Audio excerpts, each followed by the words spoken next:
House properties and taxes basic things చూడబోతున్నాం. So next series of videos full ఏం చూడబోతున్నాం అంటే హౌస్ ప్రాపర్టీ రిలేటెడ్ థింగ్స్ని డీటెయిల్గా చూడబోతున్నాం. సో ఈ video just basics and then self occupied house అంటే ఏంటి, లెట్ అవుట్ హౌస్ ప్రాపర్టీ అంటే ఏంటి, ఇన్హెరిటెడ్ ప్రాపర్టీ అంటే ఏంటి అని చూడబోతున్నాం. So first basics of house property. House property could be your home. So మీ ఇల్లుగా ఉండొచ్చు, an office, a shop, a building, so some land attached to the building like a parking lot. House property వచ్చేసి మీ ఇల్లుగా ఉండొచ్చు, లేకపోతే ఆఫీస్గా ఉండొచ్చు, లేకపోతే అంగడిగా ఉండొచ్చు, లేకపోతే బిల్డింగ్గా ఉండొచ్చు, ఆ some land, some empty land వచ్చేసి మీ బిల్డింగ్ అటాచ్ అయ్యిగా ఉండొచ్చు, which can be a parking lot. The Income Tax Act does not differentiate between a commercial and a residential property. So income tax act వచ్చేసి commercial ప్రాపర్టీని residential ప్రాపర్టీని differentiate చేసేదానికి లా ఏది కరెక్ట్గా లేదు. All types of property or taxed under head income from house property. So income, so మీకు వచ్చే దీంతో హౌస్ ప్రాపర్టీ మూలంగా వచ్చే ఇన్కమ్ అన్నీ మీ ఎక్కడ దేని తింటే ఫాలో అవుతుందంటే income from house property.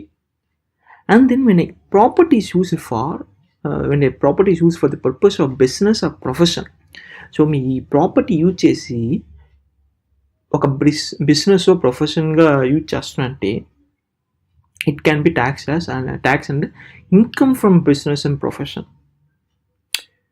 So expenses on it repair and maintenance around business expenditure. So మీరు ఒక ప్రాపర్టీ ఉంది, ఆ ప్రాపర్టీ వచ్చేసి బిజినెస్కి యూజ్ చేస్తుంటే అది వచ్చేసి దాంతో వచ్చి ఇన్కమ్ వచ్చేసి income from business and profession use అవుతాయి.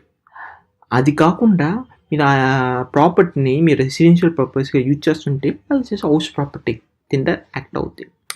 సో హౌస్ ప్రాపర్టీ కింద 3 థింగ్స్ ఉంటాయి: self occupied house, let out house property, inherited house property. So self occupied house property అంటే ఏంటంటే self occupied house property is used for its own residential purposes. For example వచ్చేసి మీతో ఒక house property ఉంది, ఆ house ప్రాపర్టీని మీ residential purpose కోసం use చేస్తున్నాడు. ఫర్ ఎగ్జాంపుల్ మీరు స్టే చేసేదానికి యూజ్ చేస్తున్నాడు. సో మీరు ఉండేదానికి యూజ్ చేస్తుంటే అది self occupied house property.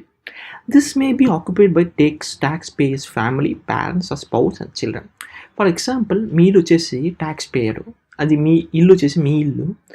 So if suppose me parents ఉంటే అది వచ్చేసి సెల్ఫ్ ఆక్యుపైడ్ హౌస్ ప్రాపర్టీ కింద కన్సిడర్ అవుతుంది. అదే మీ స్పౌస్, సపోజ్ మీ వైఫ్ ఉంటే అది హౌస్ ప్రాపర్టీ కింద అవుతుంది, సెల్ఫ్ ఆక్యుపైడ్ హౌస్ ప్రాపర్టీగా కేటగరైజ్ అవుతుంది. మీ చిల్డ్రన్ ఉన్నా అది వచ్చేసి సెల్ఫ్ ఆక్యుపైడ్ హౌస్ ప్రాపర్టీ కింద ట్రీట్ అవుతుంది.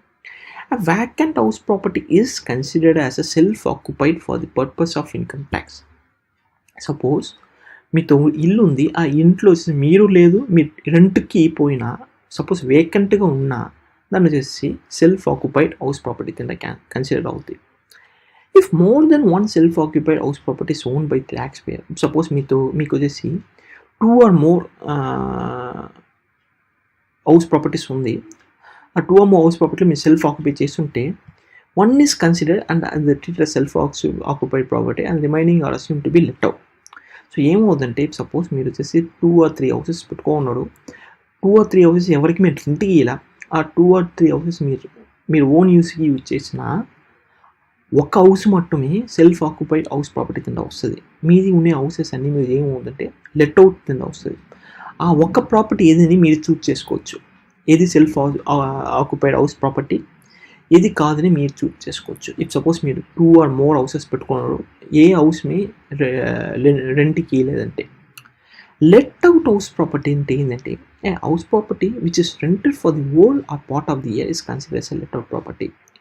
ఫర్ ఎగ్జాంపుల్ మీరు వచ్చేసి ఒక ప్రాపర్టీని రెంట్కి ఇచ్చినాడు సమ్ పర్సన్కి throughout the year or some part of the year ఇస్తుంటే అది వచ్చేసి లెట్ అవుట్ హౌస్ ప్రాపర్టీ కింద కన్సిడర్ అవుతుంది. ఇన్హెరిటెడ్ ప్రాపర్టీ ఏంటంటే suppose when you inherit property from your father, you will be taxed like it is its own property. If you own more than one house property, only one house will be treated as self-occupied house property according to the IT department, while others are assumed and taxed it as on the rent. Suppose మీరు వచ్చేసి మీ ఫాదర్తో నుంచి inherit చేసిన ఒక house ప్రాపర్టీని అయితే అది మీ own ప్రాపర్టీగా consider అవుద్ది. So ఇదిதான் వచ్చేసి బేసిక్స్ ఆఫ్ హౌస్ ప్రాపర్టీ. ఇంకా డీటెయిల్గా మనం వచ్చేసి నెక్స్ట్ వీడియోస్ ఉంటే డీటెయిల్గా చూడబోతున్నాం.